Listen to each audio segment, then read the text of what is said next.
tudo bem? Hoje eu tô aqui em Copacabana, tô indo pela primeira vez no Centro de Meditação Transcendental. Vou mostrar um pouquinho da palestra lá. Então, a meditação transcendental foi um tema que eu fiquei interessado depois que eu li esse livro aqui. Que, enfim, eu tô buscando a meditação para ter mais criatividade, para eu eliminar um pouco minha ansiedade e para buscar, sei lá, o contentamento, a paz de espírito, né? Ao invés de ir no psicólogo, eu vou buscar a meditação.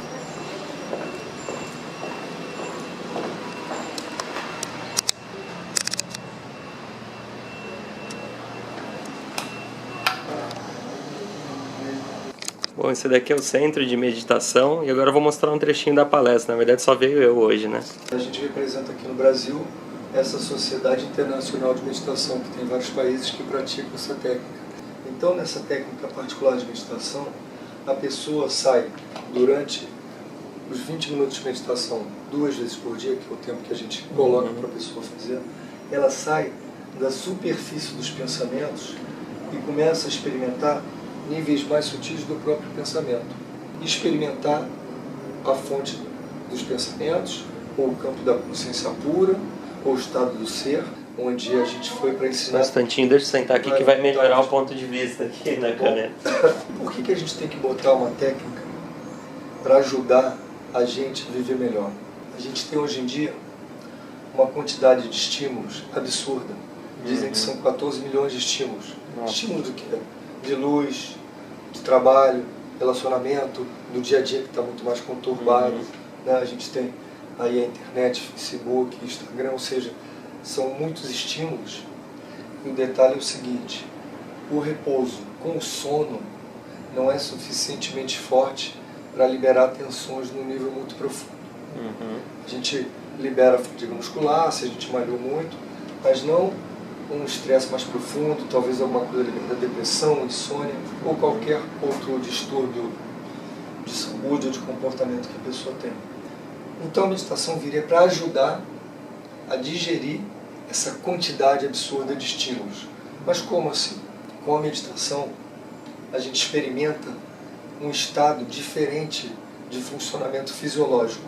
A gente tem os estados normais do nosso dia a dia, a gente tem o estado de vigília, o primeiro estado de sono, o segundo estado, um terceiro estado de consciência, estado de sonho, sono e sonho. Com uma pesquisa que eu vou mostrar mais à frente, a gente percebeu que a pessoa, quando está meditando, está mais repousada do que o estado de sono e sonho e mais alerta do que o estado de vigília que a gente está conversando agora. E aí foi caracterizado esse estado como repouso em alerta. A pessoa está muito repousada quando está meditando, mas ela está alerta. Se alguém bater na porta, você só um instante, já vou atender. E esse estado de alerta já elimina algumas outras técnicas, como hipnose, projeção astral, algum tipo de coma, ou algum estado induzido. A pessoa está muito repousada, mas está em alerta o tempo todo. A única coisa que ela precisa é sentar 2 vezes por dia e praticar. E aí a pessoa pode meditar em qualquer posição confortável, como a gente está aqui. Aí ela pode meditar dentro da sala de espera do médico, pode, se ela estiver dentro do ônibus indo para o trabalho, qualquer posição onde ela esteja confortável, possa fechar os olhos. Uma das diferenças que a gente tem para outras técnicas é o respaldo científico que a gente tem. São mais de 600 pesquisas publicadas desde 1970. Esse volume é sobre o eletroencefalograma, ou seja, o que acontece com a gente no momento em que a gente está experimentando esses estados mais sutis do pensamento e qual é a mudança fisiológica que tem no corpo e como o cérebro funciona. Aqui do lado a gente tem padrões de respiração, onde no momento que você está meditando, chega um ponto em que a respiração é tão diminuída que a pessoa para de respirar. Não é nenhuma parada respiratória, mas é uma suspensão natural da respiração. Então, isso a gente vai ver tudo mais à frente, só estou mostrando o tipo de pesquisa que a gente tem. Essa foi a primeira pesquisa que apareceu aqui no Ocidente. E o que diz essa pesquisa? Que existem efeitos fisiológicos da meditação transcendental que são diferentes dos observados nos outros estados de consciência, vigília, sono e sonho. Então, a partir daí, provocou o interesse das pessoas, porque no momento que você está meditando, você consegue ter um repouso muito profundo. A gente vai ver mais à frente que o repouso de 20 minutos de meditação, comparando com 8 horas de sono, é o dobro do repouso que a gente tem. Não que a gente possa trocar o sono por meditação, que são estados de consciência diferentes. Você precisa, na verdade, estar bem descansado para poder ter uma meditação boa, né? Apesar do sono, né? Também. Que a concentração é uma coisa que as pessoas acham, né? Que você precisa, para estudar, estar muito concentrado e fazer esforço para ler. Não. Às vezes não. A pessoa, quando está lá muito concentrada, ela faz um esforço na mente. Na meditação, a gente libera o estresse e a atenção da pessoa normalmente vai ficar naquilo que interessa. Senão, tem um quadro de um pouquinho de ansiedade, né? Ou de déficit de atenção. A pessoa está estudando, só que pelo estresse que ela está passando, um momento difícil, ela pode estar em todos os lugares, menos no que ela está estudando. É verdade. Ela está lendo e a atenção dela normalmente é atraída para alguma coisa que se chama mais atenção, se ela está estressada. Então ela está lendo, estudando, eu tenho que estudar isso, amanhã eu tenho prova. Poxa, mas aquela praia, hoje não que está chovendo, mas estou doido para ir para a praia. E eu estou estudando, ela volta e tem que fazer um esforço para se concentrar. Então a meditação, como a gente apresenta, naturalmente a pessoa vai tendo a atenção mais focalizada, sem esforço. Isso é um benefício da meditação. A gente pode ver um pouco isso mais à frente sobre a atenção. Eu vou mostrar uma pesquisa sobre isso. A gente vai ver os benefícios da meditação em 4 campos que a pessoa pode atingir: o potencial mental, a saúde, que é a procura de muitas pessoas, o comportamento em sociedade ou a vida em sociedade, relacionamentos, etc. E até uma visão do problema mundial, que seria estabelecer a paz no mundo. O que eu tenho observado também é que a gente observa durante a nossa vida é uma tentativa das pessoas de saber de onde surge toda essa inteligência que está por trás do universo. A própria palavra já diz universo, união da diversidade, ou seja, existe uma diversidade na criação gigantesca, né? Países, pessoas, coisas diferentes, flores diferentes, né? A inteligência habita o planeta o tempo todo. Todo dia de manhã o sol nasce, à tarde ele se põe. A gente está conversando aqui, existem milhões de reações químicas inteligentes acontecendo nos corpos das pessoas. A trajetória de um planeta no espaço, ela não é uma trajetória caótica, ela obedece um padrão de supersimetria, ou seja, uma ordem perfeita, uma inteligência não só naquele planeta, como em todos os outros planetas, e tem a relação entre todos eles com uma organização impressionante. Então, a gente observa isso na nossa vida, e os cientistas têm observado essa inteligência, e mais, eles têm tentado entender de onde vem toda essa inteligência, ou essa força que existe de leis da natureza. Esse gráfico, então, é um gráfico da fisiologia, e o que eu quero mostrar aqui é que esse padrão de inteligência e de organização na natureza, ele é colocado em camadas. É que quanto mais profundo é o nível, mais força e mais ordem e inteligência a gente tem.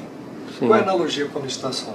Com a meditação, a gente sai dessa camada mais estressada dos pensamentos e vai experimentando níveis mais sutis do próprio pensamento, que é a bolha do pensamento. Ela vem de algum lugar, e com a meditação a gente inverte o processo e vai para níveis mais profundos. Durante a meditação a pessoa vai experimentando uma tranquilidade, o pensamento vai ficando mais refinado, até chegar um momento em que ela transcende, né, o nome transcendental, o pensamento mais sutil. E aí ela experimenta o estado do ser interior, que é uma analogia com o campo unificado. Mas os cientistas já estão percebendo que é exatamente o mesmo campo, com expressões diferentes. Então, o estado de ser interior, o estado de inteligência pura, o campo unificado, estaria na sua forma mais concentrada, e são sinônimos. Né? Mas é o estado de menor excitação a nível mental, o estado de consciência onde a pessoa, quando fecha os olhos, sistema nervoso da gente é projetado para fora através dos sentidos, tudo a nossa visão, o que a gente toca. No momento que a gente fecha os olhos durante a técnica, é a consciência da pessoa observando a própria consciência, ou consciência dela mesma. Por isso que é um estado autorreferente de ganhar conhecimento. A pessoa está observando, ou a consciência da pessoa, melhor dizendo, está observando a própria consciência. A própria consciência. Está conhecendo ela mesma. Aí a gente pode muito fazer interessante. derivações do que acontece com a meditação. Então os efeitos são muitos. Além de um repouso profundo, a consciência da pessoa está voltada para ela mesma, que seria o campo de todo o campo conhecimento. unificado. Unificado. Então, da própria consciência dela, ela extrai, né, um conhecimento que ela vai começar, quando abrir os olhos, se sentir melhor e operar naturalmente como ela deveria. Porque além disso, no momento que ela ganha repouso profundo, o estresse é liberado. Repouso profundo elimina estresse ou reorganiza o metabolismo. Se perguntar, pô Luiz, mas o que a meditação faz? A meditação não faz nada, só traz repouso profundo. Tudo mais decorrente do repouso profundo. Até o David Lynch comentou uma coisa, né, que não veio ideias, por exemplo, para ele através, né, ideias de filme, para ele através, assim, durante a meditação, veio devido ao que ela, né, proporcionou o estado de relaxamento, né? Na verdade, as duas coisas. Você pode ter, durante a meditação, alguns insights, né? Quando o John Lennon estava fazendo o curso dele com o Maharishi, que é o meu professor, o John Lennon perguntou para o Maharishi, durante a meditação eu estou tendo ideias, o que eu faço? Aí o Maharishi chegou para ele, você para e escreve, né? Porque foi um curso mais longo, e aí deu origem a muitas das canções do álbum branco. Né? Então, a criatividade pode surgir durante a meditação. É claro que não é recomendado você parar quando tem criatividade, mas no caso dos Beatles foi importante, senão a gente não teria essa discografia grande. Né? Vou mostrar um vídeo, que é dois vídeos. É um exemplo de o que acontece com a pessoa quando ela está meditando. Qual o funcionamento cerebral. Outras áreas do cérebro que a gente normalmente não acessa, né? A gente passa a acessar. Essa faixa de coerência, essa amplitude, ela termina em 100% e começa em 0.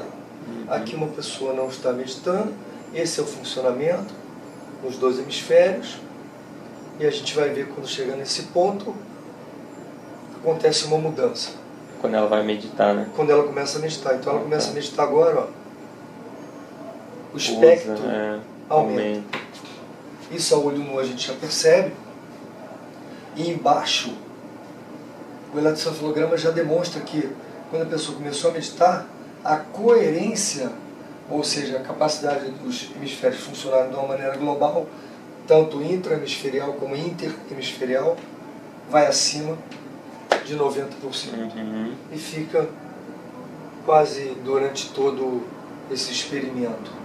Isso, é claro, que demonstra que na hora que a gente começa a meditar, nosso cérebro ficou otimizado. Né? E os cientistas estão falando muito hoje em dia sobre plasticidade neural.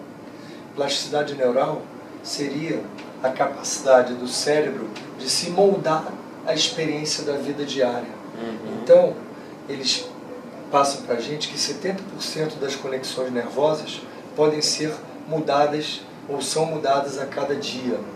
Então, em uma semana a gente tem praticamente o cérebro todo com outras conexões nervosas. Que legal. Por isso que é importante a pessoa idosa, ou todo mundo, estar sempre ativando o cérebro, jogando xadrez, estudando. Ah, não, vou me aposentar, não quero fazer mais nada.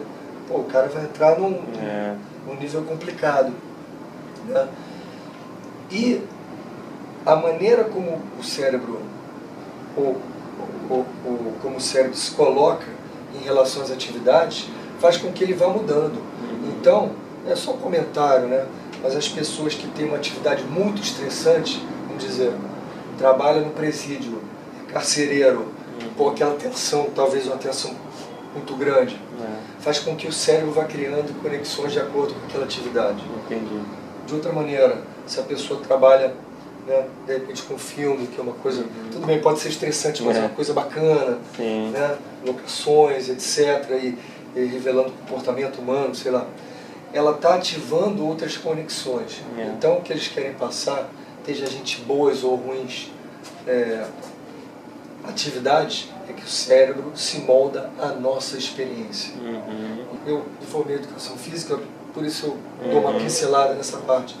Vou dar um exemplo de um projeto que a gente começou no ano passado com o Flávio Canto. Você já ouviu falando do Flávio Canto? É um judoca, medalhista de bronze. E uma pessoa que fez muito pelo judô. E ele colocou no instituto que ele tem na Rocinha, chamado de Instituto Reação. E a gente está aplicando a meditação para que os atletas olímpicos, quando cheguem na Olimpíada, cheguem no nível de ansiedade mais baixo. Aí a primeira aula que a gente foi dar lá, perguntaram pra gente. Um judoca levantou o braço e falou, vem cá, isso pode me ajudar a ficar mais calmo antes da luta? Só que eu tinha algumas considerações, eu pensei e dei uma resposta mais completa. Eu falei, pode sim, antes da luta você pode meditar, teu nível de ansiedade vai baixar e você pode lutar. Mas a gente tem que ter cuidado, porque ele precisa meditar, fazer um aquecimento para chegar no nível de atividade, para ele não ficar muito lento ou mole, né? Fora que a ideia é que a pessoa baixe um pouco antes da luta, né?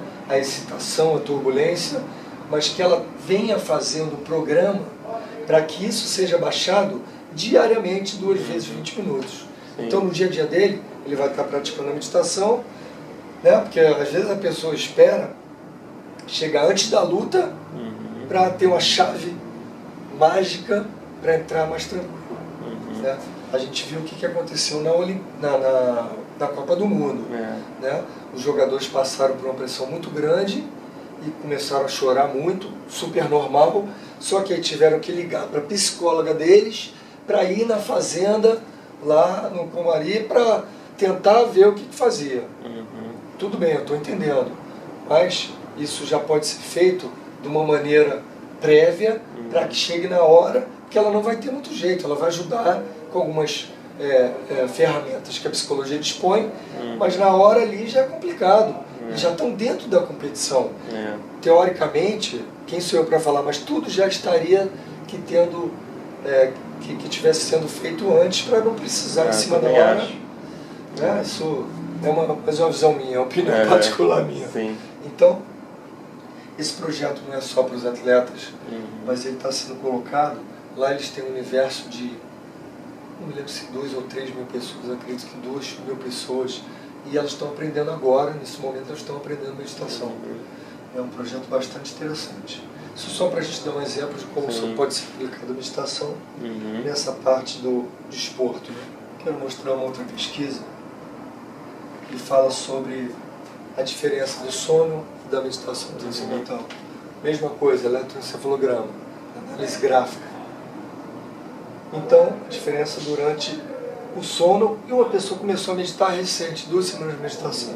Então, uma pessoa que não medita durante o sono, a análise do eletroencefalograma mostra que a coerência está aqui, está aqui, está aqui, está muito espaçada. Com 2 semanas de meditação, já existe uma ordenação, ou seja, a pessoa começa a se alinhar em termos de frequência, que é, por sua vez, ciclos por segundo. Então, 2 semanas de meditação, 4 meses de meditação, a coerência começa a se espalhar para 2 frequências. 2 anos de meditação, a coerência começa a se espalhar em 3 frequências, ou seja, outras áreas do cérebro vão sendo acessadas. Fantástico. O interessante aqui é que não é só durante a TM Technique, durante a técnica de meditação. Né? Ordem aqui, quando a gente acaba de meditar, a gente dá 3 minutinhos depois que a gente medita. Nesses 3 minutos, aquela coerência também é mantida. E com os olhos abertos, começa a aparecer coerência também.